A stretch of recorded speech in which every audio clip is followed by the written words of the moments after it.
My daughter looked me in the eyes on a Sunday afternoon and said, "Mom, you are just too much." And then she walked out of my kitchen, and I stood there holding a dish towel, and I did not move for a very long time. I was 78 years old, and those 4 words rearranged something inside me that I am still, to this day, trying to put back in the right order. Not because she was cruel. She was not cruel. She was tired, and she was honest, and she said the thing that nobody in my life had ever had the courage to say to me before. And as much as it broke something open in my chest that afternoon, I think it may have been the most important thing anyone has ever said to me, including "I love you," including "I do," including anything. I need to tell you this story properly, because if you have ever been told you are too much, or too sensitive, or too emotional, or too present, or too anything, then what happened to me on that Sunday is going to feel like your own story. And if you have never been told that, if you are the one who has maybe said something like it to someone you love, then I need you to hear this from the other side of it, from the inside of the person who received it. I have always been what people politely call expressive. My mother called it passionate. My husband Gerald, God rest him, called it alive. And he meant it as a compliment, and I believed him. I cried at commercials. I called my children too often. I remembered every birthday and anniversary and small milestone, and I marked them all with cards and calls and homemade food and a level of enthusiasm that I genuinely could not dial down because it did not feel like too much to me. It felt like love. It felt like paying attention. It felt like the very least a person could do for the people who mattered to her. My daughter Claire is 44. She is efficient and competent and private in the way that some children are who grew up watching a parent fill every room they walked into. She loves me. I know she loves me. But that Sunday she had come over after a week that had been hard in ways she had not fully shared with me. And I had greeted her at the door with questions and food and observations and opinions and warmth that arrived all at once before she had even taken her coat off. And she sat down and she tried to just breathe, and I kept going, the way I always kept going, not noticing, not reading the room, not understanding that what she needed from me in that moment was almost the opposite of what I was giving her. "Mom, you are just too much." I did not cry in front of her. I held it until she left, and then I sat down at the kitchen table, and I let it come. And it came for a long time. Not because my feelings were hurt, though they were, because somewhere underneath the hurt was a recognition that felt like cold water. She was right. Not about me being wrong or broken or unlovable, but about the fact that I had been showing up in people's lives for decades at a volume that I had set for myself without ever asking them what volume they actually needed. I had been giving love in the only language I knew and never once stopped to learn whether the people I was giving it to could hear me in that language at all. That is the thing about being too much. It does not feel like too much from the inside. It feels like devotion. It feels like showing up. It feels like caring so deeply that you cannot contain it. And why would you want to contain it? Because this is your child. This is your person. This is the reason you get up in the morning. And all of that is true and real, and it is yours. But love that arrives at the wrong volume at the wrong moment is not always received as love. Sometimes it lands as pressure. Sometimes it lands as noise. And the person on the other side goes quiet just to get a little air. And you, if you are anything like me, interpret the quiet as distance and turn up the volume further. And the cycle just keeps going until someone finally says the 4 words my daughter said to me on that Sunday. If you have been following along with this channel for any time at all, you know that I do not pretend to have clean answers. I share what I have lived. And if this story is landing somewhere real for you, if you are nodding somewhere in your chest right now, then I want you to subscribe to this channel and hit the bell icon, because I share these kinds of conversations every week. The ones that do not get talked about at dinner. The ones that live quietly in the space between people who love each other. You will miss things that might matter to you if you do not stay close. And I think you already know that. So what did I do after Claire left that day? I did not call her. That was the first thing. The old me would have called her within an hour to process it together, to get reassurance, to close the loop, to make sure we were okay. Because the uncertainty of not knowing if we were okay was unbearable to me. I did not call her. I sat with it. I sat with the discomfort of not fixing it immediately. And it was one of the hardest things I had done in years. I am not exaggerating when I say that. Sitting quietly with something unresolved when every part of you wants to reach out and smooth it over. That takes a kind of muscle that I had never developed because I had never needed to, because I had always just reached out. I want to ask you something, and I want you to really think about it. Is there someone in your life, someone you love, who has gone a little quiet around you? Not cold, not hostile, just quieter than they used to be. And have you responded to that quiet by getting louder, more present, more attentive, more available, more you, because you thought that was how you closed the distance? I am asking because that was my pattern for 40 years, and I did not see it until Claire named it.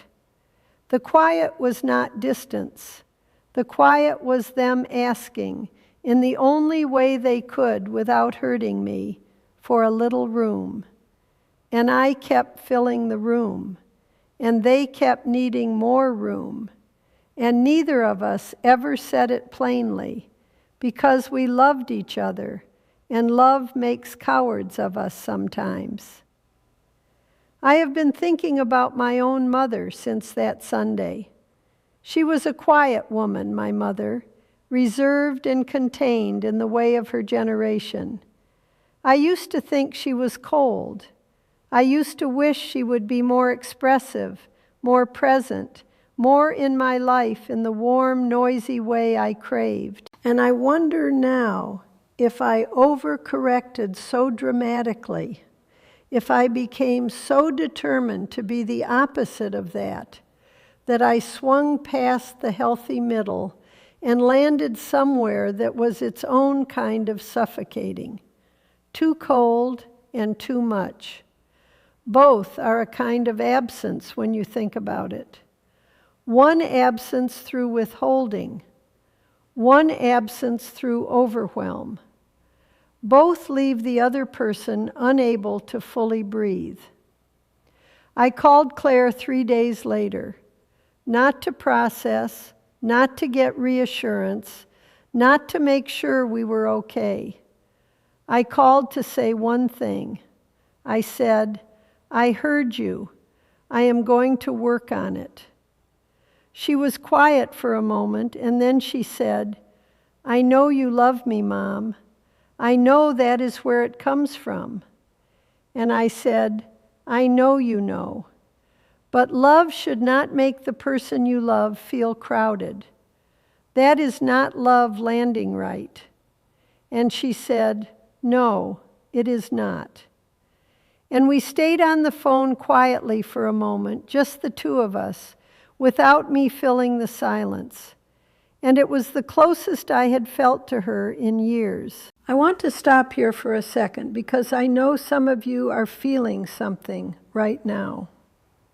Some of you are the Claire in this story, and you have never had the words for what you needed to say to someone. And some of you are me, and you are sitting there recognizing something you have never wanted to look at directly. Whatever you are feeling, I want you to drop it in the comments below. Not advice, not judgment, just your experience. Have you ever been told you were too much? Have you ever been the one who needed to say it to someone you loved? I read every comment, and I want to hear from you, because these conversations are more important than anything I can say by myself up here. And your perspective matters to me, genuinely. I started therapy for the first time in my life at 78 years old. I know, a 78-year-old woman sitting across from a therapist for the first time.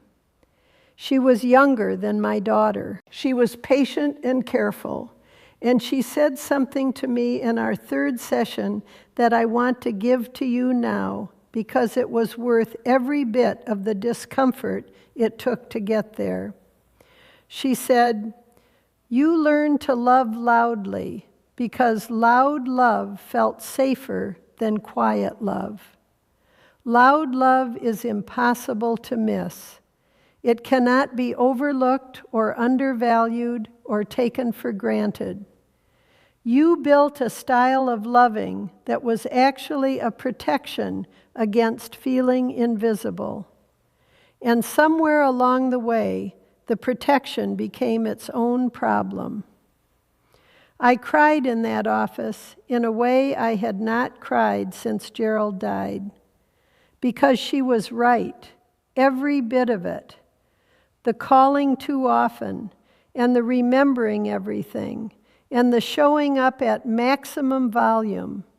It was not just love, it was fear. Fear of being unseen. Fear of mattering less than I needed to matter to the people I loved. Fear that if I turned the volume down, they would not notice me. And if they did not notice me, then I was not there. And if I was not there, then what exactly was I? I had been pouring myself into other people for decades, not just to give, but to prove I existed. That is a heavy thing to admit. But I am 78 years old, and I am past the age where protecting my own image matters more than telling the truth. Here is what I know now that I did not know before that Sunday. You can love someone completely and still take up too much space in their life. Those two things are not contradictory. You can be a devoted mother, a loyal friend, an attentive partner, and still sometimes need to step back and let the other person breathe and come toward you rather than always going toward them. Presence is not proof of love. Space can be. Restraint can be. Listening in the way that means actually waiting rather than preparing your next response. That can be the most profound love you ever offer someone. And I had to learn that at 78 from my own daughter on a Sunday afternoon, because nobody had ever loved me enough to say it before she did. Claire and I are closer now than we have been since she was a teenager, not because I became someone different, because I became more deliberate about how I show up. I call her once a week instead of 3 times. I wait for her to bring things to me rather than probing for updates. When she comes to visit, I let her settle before I start talking. I leave silences in our conversations, and I do not rush to fill them. These sound like small things, and they are small things, and they have changed everything between us. Because what she feels now, and she has told me this, is that I am with her rather than at her. That is the difference, with versus at. I spent decades loving people at them and wondering why they sometimes leaned back. I am not fully fixed. I want to be honest about that. The instinct to fill the silence is still there. The urge to call when I have not heard from her in 4 days is still there. The fear underneath all of it is still there, quieter now, but there. What has changed is that I see it now. I see the mechanism. I know where the loudness comes from, and knowing that gives me a choice I did not have before. I can feel the urge, and I can decide in that moment whether acting on it is actually for her or whether it is for me. And that question alone, who is this for, has changed how I move through my closest relationships in ways I am still discovering. If you are somewhere in this story right now, if you see yourself in either seat, I want you to do one thing before you close this video. Think of one person in your life who might need you to be a little quieter, not absent, quieter. One person who you love loudly and who might need you to love them in a different register for a while. You do not have to call them. You do not have to have a conversation. Just hold them in your mind for a moment and ask yourself honestly what they need most from you right now, and whether what you have been giving them is actually that. And if this conversation meant something to you, if it touched something real, please share it with someone who needs to hear it. There are people sitting with this exact weight right now who have never heard it named, and your sharing this might be the thing that helps them name it. That matters. That kind of sharing matters far more than any algorithm. My daughter called me last Tuesday just to talk. Nothing urgent, nothing scheduled, just to hear my voice, she said. I kept the call to 20 minutes. I let her lead it. I did not ask more than 2 questions. When we hung up, I sat very still for a while and felt something that took me a moment to identify, because it was unfamiliar in the way only new good things are. I felt received. Not just loved, received. Like I had finally figured out how to hand her something in a way that she could actually hold. 78 years old, one Sunday afternoon, 4 words from my daughter. It is never too late to learn how to love better. It is never too late to hear something true and let it change you. I am proof of that. And if I can do it, I promise you that you can too. That is all I have for today. I will be back soon with more of what I have learned from simply having lived long enough to finally see clearly. Stay close.